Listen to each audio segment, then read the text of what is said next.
നമസ്കാരം. എന്നെ മനസ്സിലായി കാണുമല്ലോ. ഒരു പ്രത്യേക വിഷയം പറയുകയാണ് ഉദ്ദേശം.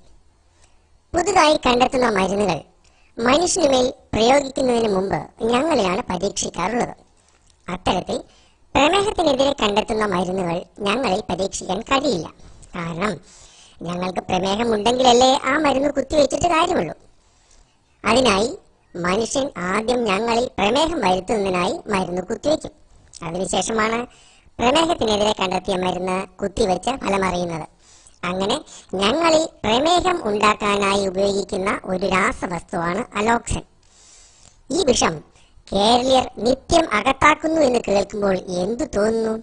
അതെ, നമ്മുടെ സംസ്ഥാന ഭക്ഷണമായി തീർന്ന പൊറോട്ട എന്ന വസ്തുവാണ് നമുക്ക് ഭീഷണിയായിട്ടുള്ളത്. ഹോട്ടലിൽ കയറിയാൽ കുട്ടികൾക്ക് അതുമാത്രം മതി എന്ന സ്ഥിതിയാണ്. കണക്കുകൾ നോക്കുമ്പോൾ ഇന്ന് ഏറ്റവും കൂടുതൽ പ്രമേഹ രോഗികളുള്ളത് കേരളത്തിലാണ്. ഈ പൊറോട്ട അഡിക്ഷനും പ്രമേഹവും തമ്മിൽ എന്തെങ്കിലും ബന്ധമുണ്ടോ എന്ന് നോക്കാം. പൊറോട്ട ഉണ്ടാക്കുന്നത് മൈദ കൊണ്ടാണല്ലോ. എന്താണ് ഈ മൈദ? ഗോതമ്പിൽ നിന്നും റവ, ആട്ട എന്നിവയെല്ലാം എടുത്തു കഴിഞ്ഞ് കിട്ടുന്ന വെറും വേസ്റ്റ് ആണ് മൈദ. ഗോതമ്പിന്റെ വേസ്റ്റിനെ പൊടിച്ച് മൈദയാക്കുന്ന പ്രക്രിയക്കിടയ്ക്ക് അതിനെ ബ്ലീച്ച് ചെയ്ത് വെളുപ്പിക്കുന്നതിന് ക്ലോറിൻ ഡയോക്സൈഡും സിൽക്ക് പോലെ മൃദുവാക്കുന്നതിന് അലോക്സിനും ഉപയോഗിക്കുന്നു.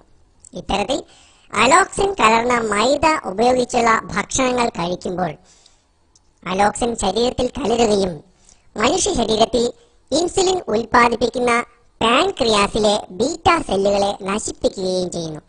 ശരീരത്തിൽ ഇൻസുലിൻ ഉൽപാദനം കുറയുകയും പ്രമേഹം എന്ന അവസ്ഥ ഉണ്ടാവുകയും ചെയ്യുന്നു.